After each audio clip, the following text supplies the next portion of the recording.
네, 128회 대비해서 합숙 3일차 지금 1교시부터 2교시까지 리뷰 좀 진행하겠습니다. 제일 첫 번째가 이제 데이터베이스 이상현상이죠. 이상현상하고 그 BCNF를 묶어서 이제 문제를 내어봤어요. 이 부분은 이제 대부분이 다 알다시피 이제 정교화에 대한 부분이다 보니까 대부분 잘 써주셨지만 그 이상현상 같은 경우는 세 개가 다 나와줘야 돼요. 삽입 삭제, 갱신 이상에 대한 부분이 전부 다 도출되셔서 나와셔야 되고, 혹시나 이게 막 쓸 게 애매하다 그러면 제가 일부러 사례를 좀 넣어봤거든요, 해설지에. 이런 사례 기반으로 좀 설명하시는 것도 하나의 방법으로 쓰기의 방법으로 좀 가져가셔도 좀 좋을 것 같아요. 그래서 지금 보시면은 이제 데이터 중복을 우선 보여줘야 돼요. 이상 현상을 나타내기 위해서는 그 본인들 다 갖고 이제 예시를 다 하나씩은 들고 계실 거예요. 서브노트나 이런데 거기에 있는 거 정확하게 또 다시 한번 봐주셔서 그 사례를 좀 써주시는 것도 좋을 것 같아요. 그래서 데이터 중복이 나오니까 당연히 거기에 대한 삽입 삭제 갱신 이상이 발생할 수 있고, 그 다음에 갑자기 뜬금없이 BCNF가 딱 나오니까 이걸 어떻게 엮을까 좀 고민을 많이 하셨던 것 같은데 의외로 많은 분들이 잘 해주신 것 같아요. 네. 그래서 결정자 종속에 대한 그 위반이 발생할 수 있으니 그걸 해결하자고 하는 게 이제 BCNF죠. 그 가정 조건이 뭐냐면 제3 정규형을 만족한다는 게 가정 조건이 있고요. 그리고 어떤 분이 가끔 이게 BCNF가 이제 절차절로 보면은 네 번째 있다 보니까 3.5 NF라고 보통 얘기하는데 네 번째에 있다 보니까 4라는 표시를 하신 것도 있었는데 그거는 조금 조심하셔야 될 것 같아요. 네. 보통은 3.5라고도 얘기하니까 그거 좀 조심해 주시면 좋을 것 같고, 그다음에 이제 BCNF 같은 경우는 지금 위반 사례를 나타내는데, 예를 들어 과목 코드 같은 경우는 담당 교수가 지금 과목 코드를 종속시키고 있는 문제죠. 그러니까 다시 한번 말씀, 지금 후보키가 학번하고 과목 코드밖에 없는데 후보키가 아닌 담당 교수가 키를 종속시키고 있는 문제가 이 결정자 종속에 대한 문제죠. 네, 이런 문제는 보통 릴레이션을 구분하게 됩니다. 당연히 이런 위반 사례 때문에 이제 이상 현상이 발생했고, 그래서 릴레이션을 분리해서 해결했다. 요게 어느 정도 표현이 되면 좀 좋을 것 같습니다. 그리고 이제 BCNF를 떠나서 정규형이 나왔을 때는 보통 저희들이 다 5정규형까지 생각을 하고, 5정규형이 끝난 다음에 항상 생각하는 게 뭐냐면 역정규화, 반정규화를 생각하죠. 그래서 마지막에는 그 반정규화에 대한 내용도 간글이나 어디에 다 추가적으로 나오면 더 좋을 것 같아요. 여기 BCNF에서 끝내시는 게 아니라 약간 흐름적으로 봤을 때 그 단계까지 가는 거를 좀 보여주시거나, 아니면 이제 정규화하게 되면 당연히 이제 릴레이션이 많이 분리될 테고, 그러다 보면 조인에 대한 복잡도도 증가할 테고 성능 저하도 당연히 발생할 수 있을 테고. 네. 그렇기 때문에 보통 얘기하는 게 설계에서의 재설계에 대한 부분, 모델링에 대한 부분, 또 하나 힌트가 될 테고, 또 하나는 역정교화 부분이 들어가죠. 네, 반정교화. 그런 부분까지 해서 어떤 고려 사항하고 개선 사항의 어떤 그 대칭 형태로 마지막 차별화 구성하시는 것도 하나의 방법이시니까 그런 것도 알고 가주시면 좀 좋을 것 같습니다. 그리고 두 번째는 외도와 첨도 비교고요. 외도와 첨도 같은 경우는 이제 데이터를 이해하기 위한 그 측도죠, 측도. 경향성에 대한 측도입니다. 그래서 외도 같은 경우는 말 그대로 중심을 기준으로 어느 쪽에 치우쳐져 있는지에 대한 측도입니다. 그렇기 때문에 여기에서 제가 좀 생각하는 거는 비대칭성이라는 게 어떤 키워드일지 않을까라는 게 생각되고요. 첨도 같은 경우는 보통은 뾰족하다 이렇게 얘기를 하잖아요. 그래서 이조 같은 경우는 데이터가 분포된 정도인데 거기에 대한 어떤 데이터의 집중성 이란 단어들도 대체 가능하지 않을까 좀 생각을 하고 있어요. 그런 단어가 있고, 또 이제 개념도 다들 그려주셨는데 보통 외도 같은 경우는 아까 이제 영어 약자 같은 게 스키니스라거든요. 그래서 보통 S 표시를 나타내고요. 첨도 같은 경우는 K 표시를 많이 나타냅니다. 그래서 보통 S를 좀 많이 나타내서, 그리고 또 이제 이쪽에 보시면 이 좌측으로 쏠려 있는 것 같은 경우는 0보다 큰 경우가 됩니다. 이 우측으로. 그래서 0을 기준으로 왼쪽이 크고 오른쪽 이렇게 각 박스가 가운데로 몰리는 형태로 돼 있죠. 그걸 이 첨도에다 살짝 비교해 보면 가운데가 0이고요. 이 위에가 0입니다. 왼쪽에서 그대로 우측으로 올려버리면 똑같은 그림 형태가 될 수 있거든요. 그러니까 그 판단 수식, 예, 그 방향성을 그렇게 볼 수도 있으니까 혹시 기억 안 나시면 그렇게라도 매칭해서 써주시면 좋을 것 같아요. 그 외도 같은 경우는 당연히 세 가지 정도가 좀 나와줘야 돼요. 그게 뭐냐면 최빈값하고 중위수하고 평균값이 좀 나와줘야 돼요. 네. 그 값들이 가지고서 평균이 어느 위치에 존재하는지를 가지고 외도를 또 측정할 수가 있기 때문에 그 부분하고 그다음에 또 하나 이제 정률 같은 경우는 이제 수식 산술식 솔직히 외우기 힘드시잖아요. 근데 이런 그 수식을 떠나서 정률 쪽에서 아 이건 3차 정률 방식식으로 돼 있다. 수식으로. 요건 외도 첨도 같은 경우는 4차 정률로 하겠다. 이런 것들이 이제 비교 항목에 한 줄 정도 더 들어오셔도 괜찮을 것 같습니다. 당연히 이제 데이터 분석을 하고 데이터를 이해하기 위해서 이제 외도와 첨도를 진행하게 되고 그러다 보면은 특히나 외도나 이런 거 분포가 가운데 집중해 있을 경우에 어떤 현상이 발생하냐면 이상치를 발견하게 될 거예요. 저희들 이제 결측치와 이상치 많이 공부하셨잖아요. 그럼 이상치는 어떻게 판별하느냐라는 거를 제가 3단락으로 좀 유도를 해봤고요. 본인이 생각하시기에 다른 것들 이제 3단락 차별화로 쓰실 것들 많이 있을 수 있을 것 같아요. 저는 이제 예를 들어서 이상치를 했고 그래서 이상치를 나타내고 이상치 같은 경우로 판단하는 게 여러 가지 방식인데 여기에 있는 것처럼 4분위에 대한 IQR 방식이 있고 또는 퍼센타일이라든지 ESD 또는 기하평균 IQR하고 비슷하지만 그 기하평균 기반으로 이제 그 4분위를 산출할 수 있잖아요. 네, 이런 방식을 기반으로 산출하고 또 이상치에 대한 대표적인 처리 방식이 두 가지가 있죠. 극단값 조정과 절단 두 가지가 있습니다. 그렇죠? 네. 극단값 절단은 보통 퍼센트로 하기도 하고, 그렇죠? 네. 5%, 10% 이렇게 하기도 하고, 극단값 조정 같은 경우는 가장 최 IQR 값이라든지 그걸로 대체시키는 가까이에 있는 그런 조정 방법들이 있으니까 다시 한번 생각해 주시고 넘어가시면 좋을 것 같아요. 그다음에 세 번째는 그 저희들 많이 보는 MVC 패턴입니다. 최근에 이제 MVC 패턴을 떠나서 이 MVC 같은 경우는 관심사를 분리하기 위해서 이제 MVC 패턴이 나왔는데, 근데 이제 하다 보니까 이제 의존성이 존재하다는 게 이제 떠올랐어요. 의존성이 존재해서 이걸 해결하기 위해서 이제 MVP 프리젠스터라는 게 좀 나왔고 그걸 또 떠나서 거기에도 또 의존성이 있는데 그걸 떠나서 MVVM으로 흘러가는 하나의 그 큰 흐름이 있으니까 그 세 개를 같이 한 흐름으로 좀 봐주시면 좋을 것 같아요. 그래서 MVC 같은 경우는 지금 입력이 어디로 들어오냐면 컨트롤러로 보통 들어온다고 얘기를 합니다. 네. 컨트롤러로 들어와서 컨트롤러가 이제 두 번째는 이제 모델한테 데이터를 요청을 하겠죠. 그 다음에 보여줄 뷰를 선택합니다. 그러고 나면 모델이 뷰한테 데이터를 던져주고 그게 보여지죠. 네. 그렇게 지금 레이아웃 자체를 그렇게 구성했습니다.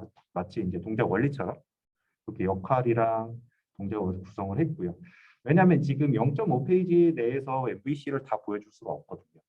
그래서 이쪽 그림을 좀 조그맣게 그렸지만 우측에다 구성 요소처럼 모델 뷰 컨트롤러의 각각의 어떤 역할이라든지 그런 걸 좀 이렇게 배치를 했고 그 다음에 동작 원리를 아래에 좀 배치했어요. 그리고 넘버링을 좀 맞춰서 좀 이렇게 좀 해봤고요. 근데 이렇게 하다 보니까 지금 어떤 문제가 있냐? 이 모델하고 뷰가 의존적 관계가 발생한다는 좀 문제점이 있어요. 그래서 그걸 해결하기 위해서 여기 보시는 컨트롤러 대신 프리젠터가 있고 지금 프리젠터로 대체를 하되 입력이 어디서 왔냐면 뷰에서 입력받습니다. 그게 좀 다릅니다. 네. 그래서 뷰에서 입력받고 그럼 프리젠터에 던집니다. 그래 프리젠터 요청을 받으면 그걸 모델에 던지고요. 그 모델이 그 결과를 프리젠터에 다시 응답을 하면 그제서야 이제 프리젠터가 뷰로 다시 보내주는 그런 역할을 하고 있습니다. 이게 MVP 패턴입니다. 그래서 동일한데 입력하고 컨트롤 대시 프리젠터가 바뀌었다. 이 정도로만 좀 이해하고 넘어가 주시면 좋을 것 같고 마지막에는 이 뷰 모델이라고 해서 MVVM 모델까지 있으니까 그 부분까지 봐주시면 좋을 것 같아요. 이 MVVM 같은 경우 데이터 바인딩이 어떻게 보면 커맨드 패턴 데이터 바인딩 해주는 부분이 따로 있어서 그 의존성을 해결해 주고 있거든요. 그런 부분까지 좀 봐주시면 좋을 것 같습니다. 네 번째는 오토ML인데 제가 이제 앞에 약어를 좀 봐주시면 좀 좋을 것 같아요. 오토라는 단어하고 머신러닝이라는 단어가 좀 들어갔어요. 그래서 개념을 작성해 줄 때는 약간 자동화스러운 머신러닝을 자동화한다라는 어떤 그런 개념이 좀 들어가 주시면 조금 더 OTML스러운 개념 쪽이 좀 나올 수 있어요. 이 OTML의 부각 배경을 제가 두 가지를 뽑아봤는데 하나는 이제 아무래도 생산성 문제가 있고요. 두 번째는 이제 전문가가 부족하다는 문제점이 있을 수 있을 것 같아요. 네. 그런 측면으로 부각 배경을 넣었으니까 혹시나 이게 OTML을 떠나서 2교시형이나 아니면 또는 AI에 대한 그런 파이프라인 문제라든지 거기에다 이제 같이 좀 넣으셔도 좀 좋을 것 같습니다. 보통 OTML 프로세스는 지금 네 가지 정도를 좀 얘기하고 있는데 첫 번째 데이터 먼저 준비를 해야 되고요. 보통 파이프라인 그렇잖아요. 그다음에 특징을 추출합니다. 두 번째가. 세 번째는 모델을 만들어냅니다. 그 모델을 만들었으면 네 번째는 평가를 해야 되죠. 모델이 잘 만들어졌는지. 그리고 그 단계를 계속 뒤로 갔다가 앞으로 갔다 하면서 모델을 최적화시킵니다. 여기 보면 하이퍼 파라미터 옵티미제이션이 있습니다. 네. 그리고 요 단계를 모델을 생성하고 평가하는 거에 중간에서 NAS가 처리를 해주고 있거든요. 모델을 서치하고 아니면은 오티마이제이션 아니면 그 경사관법에 대해 서치를 하고 그런 거를 만들어내고 있어요. 그런 부분이 있으니까 제 생각에는 그래서 이 하이퍼 파라미터 옵티미제이션을 보통 HPO라고도 좀 줄여서 얘기하거든요. HPO라는 거, 그다음에 NAS라는 거 이런 단어들도 혹시나 쓰실 때가 있으면 넣어주시면 하나의 키워드로 작용할 수 있을 거라고 좀 생각됩니다. 그리고 여기 이제 역할을 좀 써놨는데 그것보다도 이거 이제 OTML 자체를 준비하신 분들은 그렇게 하셔도 되는데 그걸 떠나서 지금 그 상세 기법을 제가 같이 적어놨어요. 예를 들어 데이터 수집하는 데 기법들, 클렌징하는 기법들 몇 가지 적어놨으니까 이것도 아시는 것들하고 좀 암기하실 것들은 좀 암기해 주시고 네, 같이 봐주시면 좋을 것 같아요. 네, 그래서 데이터 수집할 때는 이제 데이터를 수집하기 위해서 데이터 필터링이나 뭐 결과를 재순위 지정한다거나 뭐 레이블을 따로 지정한다거나 그런 방식들. 그러고 나서 이제 클렌징을 하게 되고요. 그다음에 피처, 이제 특징을 기능을 찾아내야 됩니다. 기능을 찾아내기 위해서 예를 들어 기능 차원 축소라는 PCA 같은 것도 할 수가 있고요. 그 중에 또 원하는 중요 기능만 선택할 수도 있는 기능 피처 엔지니어링 단계가 있고요. 그러고 나서는 이제 모델에 대한 하이퍼 파라미터 최적화를 하게 됩니다. 최적화하게 되면 아까 말씀드린 경사각법이 됐든 뭐 베이지언 최적화가 됐든 이런 방식들로 해서 최적화를 하게 되고 그다음에 마지막 NAS를 가지고선 얘가 모델 구조를 이제 설계를 하게 됩니다. 컨볼루션 할지 저희 CNN에서 컨볼루션, 뭐 풀링, 컨캐티네이션 뭐 이런 부분들을 만들어내고 마지막 이제 평가까지 같이 이루게 됩니다. 네, 이렇게 되고 이제 오토ML이니까 머신러닝은 자동화로 돌리게 되니까 당연히 문제점이 발생할 수 있는 게 예를 들어 비용적인 문제점. 뭐 솔루션을 사려고 해도 그 비용 문제. 근데 OSS 오픈 소스를 하겠다? 그러면 오픈 소스는 좋겠지만 과연 우리가 원하는 그 기능을 다 제시해 줄까요? 그렇다 보니까 직접 개발이 필요할 수도 있고 또는 기능적으로 봤을 때는 아무래도 아무리 오토ML 잘 돌려놔도 저희 RPA도 잘 돌려놔도 어쨌든 사람 손이 타잖아요. 그렇죠? 그런 품질적인 저하분 이런 것들 도출해 내실 수도 있는 것 같고 그래서 그거에 대한 어떤 개선 방안들을 이제 본인들이 생각하시고 계신 방법이나 기준으로 이제 방안들을 제시해 주시면 될 것 같아요. 그다음에 표본 추출 방법, 샘플링 방법이 있습니다. 이제 모집단에서 이제 표본 집단을 이제 추출을 해야 되는데 그 표본 집단을 이제 추출하기 위해서는 샘플링이라는 단어를 합니다. 왜? 전수조사가 불가하니까. 왜 불가하냐? 비용도 많이 들고 시간도 오래 걸리고 그렇죠? 그걸 해결하기 위해서 이제 표본 추출이라는 걸 하게 되고 그럼 샘플링을 할 때 어떻게 하느냐 해서 두 가지 방식을 좀 알고 있죠. 확률적 방식과 비확률적 방식. 그래서 이 부분은 대부분 이거 써주신 분들 잘 써주신 것 같아요. 다들. 네. 그리고 저는 일부러 그 방법에 대해서 일단락에 일부러 표본 추출을 한번 넣어봤고요. 그래서 일단 유형을 확률적, 비확률적으로 넣어봤어요. 일부러 나 비확률적도 알아.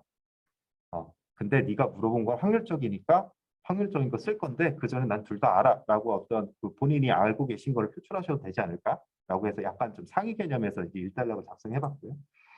그 다음에 이제 가단락에 개념들을 일부러 좀 넣어봤어요. 그래서 일부러 P라는 걸 일부러 넣었어요. 확률스럽게 하려고. 네. 이런 것도 하나의 방법으로 좀 가져가시면 좋을 것 같고 그다음에 나머지 대표적인 방법들은 보통 알고 계신 것 같아요. 그래서 단순 임의 같은 경우는 말 그대로 랜덤이죠. 랜덤 방식이고 층화 같은 경우는 층별로 나눈 다음에 모집 단위 몇 개 그룹으로 나눴죠? 그 중에 몇 개씩. 네. 개통 같은 경우는 n개 단위로 하는 거. 그다음 집락 같은 경우는 클러스터 단위로 이 클러스터, 이 클러스터. 네. 집락 단위 하는 거 다들 알고 계신 것 같고 마지막은 이제 일부러 비확률적 부분을 언급했었으니까 3단락 일부로 비교를 하는 거를 간단히 좀 넣어봤어요. 물론 이제 3단락 이 내용을 다 적기에는 좀 양이 많으니까 실제 작성하실 때는 만약에 작성하실 때는 몇 가지만 작성하셔도 되지 않을까 그 생각됩니다. 그다음에 여섯 번째 보안 기능 확인서 같은 게 약간 좀 어려울 수도 있겠다는 생각이 드는데 별 내용이 없어요. 크게. 단 CC 인증을 대체한다. 왜? CC 인증을 왜 받아야 했냐? 정보보호 제품을 가지고 공공기관에 도입을 해야 되는데 그러려면 CC 인증을 받아야 되고 그럼 CC 인증을 받으려면 기간도 걸리고 비용도 걸리고 언제 도입하냐? 그러면 우리 국내에서 하는 보안 기능 확인서를 받아라. 그러면 니네 빨리 조금 더 빨리 도입할 수 있게 해줄게. 라고 하면서 이제 보안 기능 확인서에 대한 내용이 나왔습니다. 그래서 이제 시험 기간이 국가정보원의 점증 기준에 따라 제품의 보안 기능, 만족, 구현 여부 등 시험 결과를 작성한 문서라고 좀 되어 있고요. 그래서 이거 같은 경우 발급 체계가 우선 이제 업체가 이제 신청을 하게 됩니다. 그럼 시험 기간에 신청을 하고요. 시험 기간은 검증 기간이 있어요. 검증 기간에다가 요청을 하는데 이 검증 기간은 이 국가정보원에서 제공하는 그 요구 사항을 기준으로 해서 그걸 통보를 하고 그걸 가지고 이제 시험을 하고 그런 마지막에 이제 보안 기능서까지 확인서까지 발급받는 그런 형태로 되어 있습니다. 그래서 국가정보원의 보안 적합성 검증 제도라는 게 따로 있고 거기에 대해서는 지금 요구사항이 세 가지 정도 나와 있습니다. 공통 요구사항이 있고요. 그다음에 국가 요구사항이 있고 일반 요구사항이 있습니다. 이 세 가지 정도 있다라는 걸 좀 알고 가시면 좀 좋을 것 같고 보안 기능 확인서 같은 경우는 지금 제품과 유효기간 측면에서 이제 얘기가 좀 나오고 있어요. 제품 같은 경우 네트워크 장비냐 아니면 정보보호 시스템이냐 대상들을 좀 얘기하고 있는 거고요. 대상들. 받아야 되는 대상들. 요구 사항에 대한 그 유효 기간들이 좀 있습니다. 그러니까 국가형 보안 요구 사항 받았습니까? 그러면 5년 유효 기간. 뭐 일반 보안 요구 사항에서 추가적으로 받았습니까? 하면 5년, 2년 이런 식으로 받게 됐고요. 그다음에 이제 2020년 1월부터 이제 추가적으로 더 CC 인증에 떠나서 보안 기능 확인서를 더 받을 수 있는 제품이 좀 확대됐어요. 그 뉴스가 나와서 그 얘기가 나와서 또 써봤고 그러다 보니까 이제 세 가지가 있습니다. 침입 차단 시스템이라든지 VPN이라든지 소스 코드 보안 약점 분석 도구 이 세 가지 정도가 있으니까 이 세 가지 정도로만 좀 알아두시면 좀 좋을 것 같습니다. 네.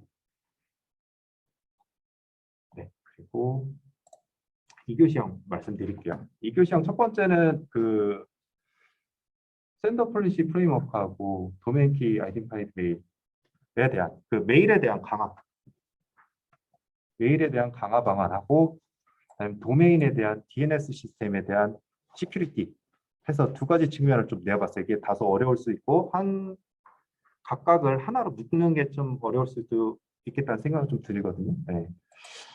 그래서 지금 목차를 보시면 제가 이메일에 대한 인증 강화를 위해 DNS를 사용하고 있지만이라고 살짝 힌트를 드렸어요. 그랬나? 공격 위협 또한 존재하고 있다라고 또 살짝 힌트를 드렸고요. 혹시나 이제 실제 문제를 보셨을 때 힌트가 있는지 없는지 다시 한번 체크해 보셨으면 좋겠어서 다시 한번 이제 급하시면 한번 말씀드려 보고요. 그래서 그 내용을 저는 이제 도입부에다 다 넣어봤어요. 지금 잘렸는데 보통 이제 사칭 피싱 메일 같은 거 발생하다 보니까 발신자에 대한 그 누가 보냈는지 확인이 필요해서 나온 게 SPA2가 되고 그다음에 이메일 자체도 변조가 될 수 있으니 거기에서 해결하기 위해서 나온 게 DKIM이라는 게 나왔고 거기에 나와서 DMARC라는 방법도 있으니까 한번 봐주시고 근데 이렇게 해서 DNS를 활용해서 이메일 방어를 했는데 기존에 이제 DNS 자체에 취약점이 있습니다. 캐시 포이즈닝 공격 같은 게 많이 발생할 수 있죠. 그전에. 그래서 나온 게 DNS RC기라든지 그런 서명 기반으로 나온 DNS SEC가 나왔습니다. 네. DNS 기반으로. 그래서 그렇게 해서 저는 지금 물어본 질문을 도입부에다가 한 군데다가 다 구성하는 형태로도 한번 작성을 해봤어요. 네. 참고해 주시고요. 그다음에 이제 SPF 같은 경우는 말 그대로 이제 발신자가 송신 DNS 측면에다 자기 IP를 등록해 놓습니다. 네. 그리고 메일을 보내요. 메일 서버 수신자가 메일을 받기 전에 메일 서버가 송신 DNS에 이제 던집니다. 쿼리를 던집니다. IP 맞아? 라고 하면 오케이 하면은 이제 수신을 하는 거고요. 안 맞아 그러면 이제 스팸으로 보낸다든지 이렇게 진행되는 게 이제 SPF 방식이고요. 그다음에 DKIM 같은 경우는 메일 자체에 대한 서명을 또 추가하는 겁니다. 그래서 동일합니다. 첫 번째 이 공개 키 정보, 발신자의 공개 키 정보를 DNS에 좀 등록을 해놔요. 등록해놓고 메일 보낼 때는 개인 키로 얘를 한번 서명해갖고 보내요. 메일 서버에서 나중에 수신 측에서는 그 송신 DNS 이제 달라고 하죠. 키를 공개 키 줘봐. 그러면 그 공개 키를 가지고 표시카드를 나타내서 이제 검증을 하게 됩니다. 일치하면 수신 정상, 불일치하면 차단 이렇게 진행되는 게 DKIM 방식이고요. 근데 여기에다가 이제 캐시 포이 진행 문제가 있으니 DNS SEC라는 것 도입 가능하다라는 강글로 좀 이어졌고요. 중간에 끊어질 수가 있으니까. 그래서 DNS 캐시 포이 진행에 대한 캐시 포이 진행이 아니라 DNS SEC에 대해서 보면은 첫 번째는 이제 DNS를 검색을 들어갑니다. 첫 번째 일반적인 DNS 검색 방식이고요. 그래서 루트부터 타고 내려가죠. 검색할 때 타고 내려가다가 그 다음에는 이제 타고 내려갔다 다시 올라가야 되는데 이 데이터가 정말 맞는지 변조가 안 됐는지 이제 검증을 하게 되는데 그걸 이제 DNS 키를 가지고 검증을 하게 됩니다. 네. 이렇게 해서 이제 각각의 이제 그 단계별 데이터가 변조되지 않았다. 그래서 요 트러스트 체인이라고 좀 얘기합니다. 이거를. 그래서 혹시나 이런 얘기가 나오면 트러스트 체인이라는 그 키워드도 같이 좀 넣어주시면 좋을 것 같아요. 그래서 얘는 그 도메인 DNS에 대한 키 값이 하나가 있고요. 그다음 그걸 서명 데이터라는 리소스 레코드가 있습니다. RC라는 거. 네.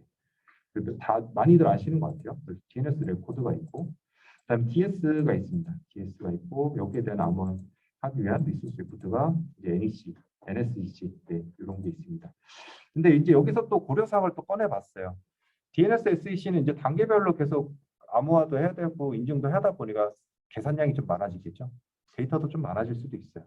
또 키도 주기적으로 생성할 수도 있고 그렇다 보니까 이제 세 가지를 내세워봤어요. 이제 유지 보수 측면, 또 하나는 네트워크 부하 측면. 이제 이거 적용했으니까 암호화를 적용하니까 당연히 단계가 계산량이 더 늘어날 거잖아요. 거기에 대한 부하. 또 DNS의 업무 영향까지 발생할 수 있을 거예요. 기존 DNS에다가. 네. 그런 고려사항과 하나의 어떤 대응 방안들을 형태로 포지션을 만들어서 마지막 차별화 단락을 이렇게 좀 만들어 놨습니다. 이게 보안 토픽은 특히나 공격 기법이다 아니면 어떤 그 특징을 갖고 있는 것들은 대부분이 다 형태가 있죠. 보안 쪽 토픽들은. 네. 그래서 문제점만 꼭 적고 나오시면 안 됩니다. 네. 해결 방안도 같이 어떤 매칭을 하셔서 나와주시면 좀 좋을 것 같습니다. 그다음에 다섯 번째 이제 배포 전략 같은 게 무중단 배포 같은 게 저번에 문제 나왔었습니다. 127에도 나왔고 거기서는 그냥 무중단 배포 전략 뭐 이런 식으로 좀 문제가 나왔었어요. 근데 그 배포 전략도 여러 가지가 있는데 그 각각의 전략에 대해서도 간단히 좀 짚고 넘어가시면 좋을 것 같아서 이제 문제를 좀 내어봤고요. 이제 배포 전략 같은 경우는 그 기준을 좀 네 가지 정도 있다고 얘기를 합니다. 무중단이냐? 두 번째는 배포 위험성이 좀 없는지, 네. 위험은 없는지. 그리고 세 번째는 롤백은 잘 할 수 있는지, 빠르게 할 수 있는지, 그리고 실시간 테스트 진행한지. 이런 네 가지 기준을 좀 선택할 수 있는 어떤 전략 기준으로 갈 수 있다고 합니다. 네, 그리고 나서 이제 아무래도 이제 요 롤링 배포 블루그린 까나리는 보셨지만 인플레이스는 잘 못 보셔서 못 들어가셨을 수도 있는 그런 문제일 것 같은데.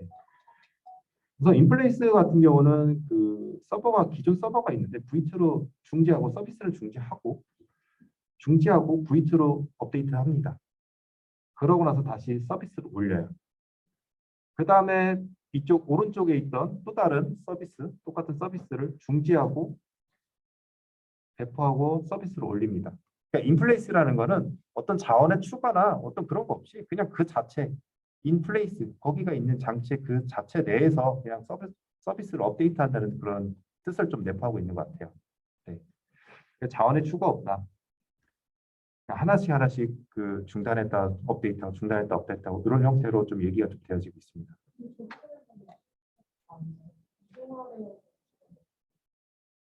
지금 같은 서비스가 오른쪽에 있잖아요. 네네네네네. 이게 단순히 지금 서비스를 두 개만 올려놨는데 이게 세 개, 네 개 될 수도 있죠. 네. 그래서 당연히 이제 한쪽에 서버가 없어지니까 병목 현상이 발생할 수 있죠.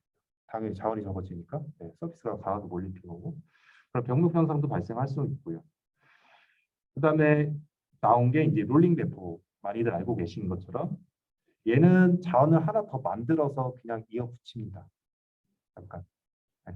자원이 하나 더 추가된다는 그런 관점이 좀 있습니다. 서버를 교체하는 그런 관점을 좀 봐주시면 되고요. 그러다 보니까 이제 서비스 어떤 자원을 하나 더 만들어야 되는 약간 비용적인 측면도 약간 발생할 수도 있고요. 네. 그런 방식이다라는 이 개념적으로만 좀 봐주시면 좀 좋을 것 같고요. 네, 블루 그린은 많이들 알고 계신 것 같아요. 말 그대로 신버전 블루 그린 해서 한꺼번에 땀 하고 전환시키잖아요.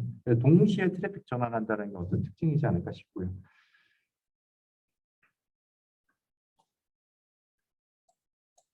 그리고 카나리 배포까지 좀 말씀드려요. 카나리 배포도 많이 알고 있어요. 이 부분은 많이들 알고 계신 거 대부분 뭐 10, 90, 50, 50 뭐 이런 식으로 해서 잘 작성해 주셨고 얘 같은 게 이제 점진적으로 트래픽을 전환하게 됩니다. 네. 그 중에서 이제 몇 가지 말씀드리면 드려보면 서버 버전이 혼재되어 있는 경우는 양쪽에 버전 1, 2가 9버전, 10버전이 같이 있는 경우 버전 호환성 문제를 항상 좀 생각해 주시면 좋을 것 같고요. 자원이 추가되는 경우에는 자원에 추가된 비용에 대해서도 한번 좀 생각해 봐 주시면 좋을 것 같고 네.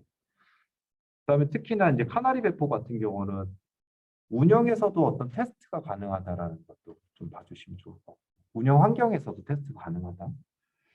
또한 이 배포라는 거는 아까도 그 기준에 말씀드렸죠. 롤백 용이성 같은 게 좀 있습니다. 그러다 보니까 위험을 최소화하기 위해서 그러면은 이제 버전도 또 신버전, 9버전 관리해야 되게 되고 그러다 보니 버전 관리에 대한 필요성이라든지 모니터링이 또 필요할 수가 있어요. 네, 이런 것들을 몇 가지 알고 생각해 두시면 좀 좋을 것 같아요. 그래서 고려사항으로도 이것도 나왔는데 왼쪽에 보면 이제 뭐 안전성 측면, 뭐 만족성 측면 뭐 이런 식으로 좀 했지만 이제 대부분 다 그런 내용들입니다. 첫 번째 같은 경우는 이제 신규 버전인지 그러니까 원래 발생했던 문제인지 새로 배포해서 발생된 문제인지 모를 수가 있거든요. 그런 문제점에 대해서 하기 위한 뭐 어떤 매트릭 같은 거를 만들어낸다든지 또는 이제 DB 마이그레이션 측면에서 보통 DB 리팩토링 얘기가 좀 나오고 있거든요. 네, 그런 얘기도 해주셔도 좀 좋을 것 같습니다. 네, 모니터링 같은 경우는 이제 보시면 될 것 같고요.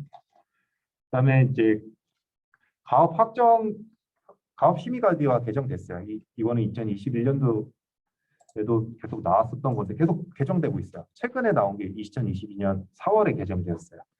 근데 큰 틀은 똑같습니다. 두 가지입니다. 확정하고 변경 두 가지로 만돼 있어요. 네. 가업 심의위회를 둬서 가업에 대한 확정 및 변경에 대한 심의를 하겠다라는 게 목적이고 여기에 대한 법적 근거는 징서 50조, 45조, 47조 이런 게 있고 그 법이 두 개가 있습니다. 소프트웨어진흥법이랑 소프트웨어산업계약 및 관리감독에 관한 지침 이 두 가지가 있는데 이 아래 거는 좀 외우기 좀 힘들죠. 네. 우선 소프트웨어진흥법 한두 가지 좀 알고 가시면 좀 좋을 것 같습니다. 그래서 두 가지입니다. 사업 발주 전 하고 사업 발주 중 두 가지로 나오는 거죠. 네. 그래서 요거에 대해서 사업 발주 전에는 가업을 확정 지어야 됩니다. 이 가업을 진행해도 되는지 안 되는지. 그래서 가업을 확정해도 되는지에 대한 어떤 적정성을 판단하는 기준으로 네 가지 정도가 되어 있는데 첫 번째 이제 사업계획서나 제안 요청서를 가지고 비교하겠다는 거죠. 네. 상세 요구 사항이 정확하게 나왔는지. 두 번째는 이제 사업 기간입니다. 대가 산정 가이드도 개정이 됐었죠. 네. 그리고 세 번째가 이제 소프트웨어 상용 소프트웨어 직접 구매 제도. 네. 그런 게 있고 네 번째는 소프트웨어 영향평가에 대한 재평가, 결과에 대한 재평가 부분이 있습니다. 그리고 이제 가업 변경, 가업 진행 중, 사업 진행 중에 이제 판단 기준 같은 경우는 보통 세 가지가 예외되고 마지막에 미해당하는 게 불필요한 가업 변경 이렇게 네 가지로 나타냅니다. 그래서 첫 번째가 법령, 기술, 그다음 경미한 이렇게 해서 적정한 가업 변경, 나머지는 미해당하는 것. 그래서 이 세 가지 법령, 기술, 사업자 이렇게 정도만 앞에만 좀 알고 가시면 좀 좋을 것 같습니다. 그리고 가업 확정하고 변경에 대한 업무 흐름도인데 이거는 그 가이드에 있는 내용이라서 그 가이드 한번 좀 봐주시면 혹시나 이제 정리하고 계신 토픽이라면 한번 정리해 주시면 좋을 것 같고요. 그래서 발주 기관에서 먼저 가업 심의회로 보냅니다. 이거는 가업에 대한 확정을 하기 위해서 제가 아까 말씀드렸던 그 가업 내용에 대한 거 있잖아요. 적정 사업 기간인지, 상호 소프트웨어 직접 구매 제도인지, 아니면 소프트웨어 영향평가 재평가 대상인지 이런 것들을 심의하게 되고 그거를 작성해서 이제 통지를 하면 이제 발주 기관이 소프트웨어 사업에 대해서 이제 공고를 내릴 수가 있게 되는 거죠. 그다음에 이거 같은 경우는 지금 계약 대상자 이제 실제 사업 진행자 기준으로 이제 가업 변경 요청이 왔을 때를 삼았어요. 네. 그래서 요번 그 실제 사업을 진행하는 사람들이 이제 가업 변경 요청서를 작성하게 되면 그 중간에 발주 기간이 계속 껴 있어요. 왔다 갔다 할 때 계속 껴 있습니다. 그래서 이 내용 확인하고 거기에 심의 요청하게 되면 이제 계약 기간이라든지 여기에는 이제 실제 기간 금액 이런 내용들이 들어갑니다. 네. 이런 게 들어가고 그러면 이제 발주 기간은 거기에 대해서 히스토리를 또 작성해야 됩니다. 히스토리를 또 남겨야 되고요. 그걸 가지고 계약 대상자는 이제 조치 계획 어떻게 하면 되겠다를 검토하고 그다음 계약 변경 요청서를 작성하게 됩니다. 그런데 만약에 이 결과가 조금 부족한 것 같아. 라고 하게 되면 재심의 요청도 가능한 거고 네. 그렇게 해서 이제 서로 발주 기관과 서로 간에 계약 변경이 이루어지게 되는 형태로 흐름이 이루어집니다. 네. 그리고 가이드이기 때문에 이 정도로 좀 넘어가고요. 마지막으로 이거 같은 경우 응용 쪽에 나왔던 건데 혹시 간단히 짚고 말씀드리고 넘어가겠습니다. 우선 오류 제어 같은 경우는 오류 제어하면 저희들 많은 그 노이즈 간섭 그런 오류가 있죠. 전송 오류. 그걸 가지고서 그 세 가지 단어를 넣습니다. 그냥 개념에서 그냥 넣은 게 아니라 검출, 복구, 정정이라고 세 가지를 좀 넣었고요. 그렇게 해서 신뢰성이라는 단어까지 좀 넣어봤어요. 그래서 개념도 한번 넣으실 때 어떤 그 키워드들이 들어가 있는지도 한번 봐주시면 좋을 것 같고요. 우선 그 내용을 요 개념에 있는 내용을 그대로 요 밑에 필요성에다 다 넣었다고 봐주시면 돼요. 그래서 이런 간섭, 노이즈, 뭐 지연 왜곡 이런 것 때문에 데이터가 변형되니 오류 제어가 필요하고 오류 제어하면 저희들 L2레이어 데이터 링크 계층에서 보통 얘기하는 FEC, BEC가 얘기 나올 테고요. 그다음에 L4에 대한 세그먼트 제조소 같은 것도 얘기도 같이 나오죠. 그래서 신뢰성이랑 정확한 데이터 전달이 가능하다라고 좀 봐주시면 되고 그다음에 이 방법은 다시 한번 알고 계시겠지만 해밍코드부터 뭐 CRC 이런 게 있다라고 해서 이제 앞단에 일단락에다 좀 표시를 했고 그 다음에 이제 해밍코드 얘기를 좀 들어왔습니다. 해밍코드 같은 경우는 요 수식 다시 한번 봐주시고요. 네. 그래서 요 동작하는 부분을 좀 간단히 좀 말씀드리면 예를 들어 1011 같은 경우는 지금 M이 데이터가 4비트이기 때문에 M이 4입니다.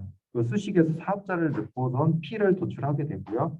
그러다 보니까 지금 P가 맞는 게 3부터 맞죠? 최소값이 3이죠. 네. 8 돼야 되죠? 2에 3, 4, 8. 네. 그래서 그 7비트를 준비하고요. 거기에서 데이터 비트를 먼저 하고 패리티 비트 2의 0승, 뭐 2의 1승, 2의 2승짜리 3비트니까 그 정도 빼놓고 거기를 맞춰 넣습니다. 그러고 이제 계산하겠죠. 보통 짝수 패리티, 홀수 패리티 두 가지가 있는데 짝수 패리티 기준으로 했고요. 그래서 하다 보니까 짝수 패리티 기준으로 봤더니 P1 계산할 때는 지금 한 칸 단위를 뜨죠. 한 칸 단위. 그래서 111 해서 나머지는 1이 돼야 되고요. 그다음 P2 단위는 지금 2개 단위입니다. 두 칸 단위냐? 네. 그렇죠? 네. 두 칸 단위다 보니까 1, 두 개가 있으니까 여기 0이 돼야 되고요. P4 같은 경우는 지금 4칸 단위죠. 네. 4비트 단위입니다. 그래서 10, 10, 여기는 0이 돼야 됩니다. 그래서 나머지 값이 다 만들어졌고 해밍 코드는 10, 10, 101이 됐습니다. 근데 이제 수신 측에서는 이 부분을 똑같이 작성이 되지만 일부러 오류가 있다 가정했고 첫 번째 비트를 그래서 영어를 넣어서 했습니다. 영어를 넣을 때 똑같이 P1, P2, P4를 동일하게 배치하고 비트도 동일하게 배치한 다음에 그 일값이 짝수인지 아닌지를 봐서 오류다라는 걸 표시했고 오류가 난 곳을 봤더니 다 P1, P2, P4가 다 오류가 됐습니다. 그래서 각각의 그 비트 이치값을 더하는 거죠. 2의 2승이니까 4고 2의 1승이니까 2고 2의 0승이니까 1이고 세 개를 다 더하면 7이다. 7번째 비트가 오류가 발생했구나. 이렇게 해서 이 부분에 해밍코드가 발생하다라고 했는데 이걸 직접 쓰시라고 하면 좀 힘드실 거예요. 왜냐하면 보통은 이런 문제는 어떤 풀이 문제랑 같이 나오기 때문에 예시 기반 풀이 만들어내신 것도 좀 힘들 수는 있어요. 간단히 알려주시면 좋을 것 같고 그 다음에는 이제 CRC 나왔습니다. 순환중복 검사에 대한 거. 순환중복 검사는 알고 계시다시피 디바이저가 공통된 디바이저에서 송신줄, 수신줄 다 알고 있는 디바이저가 필요하고요. 그다음에 데이터 비트, 디바이저가 지금 몇 비트냐면 4비트예요. 4자리예요. 그래서 씨앗이 자릿수는 3개를 합니다. n-1을 3비트를 000을 하고요. 그다음에 디바이저 쭉쭉쭉 나누다가 나머지가 100. 그래서 맨 끝에다가 100을 붙여갖고 이제 전송을 하게 되고요. 100을 붙여서 전송한 다음에 디바이저를 여기서 똑같은 디바이저로 나누다가 쭉쭉쭉 해서 나머지가 0. 그러면 정상. 0이 안 나오면 5, 6 이렇게 이제 검출할 수 있는 거죠. 네. 그래서 이런 기계법까지 있는 거는 이제 많이들 봐오셨던 거지만 한 번 더 시험 대비해서 한 번 더 보시고 넘어가 주시면 좋을 것 같습니다. 네, 여기까지 3일차 해설 말씀드렸습니다. 감사합니다.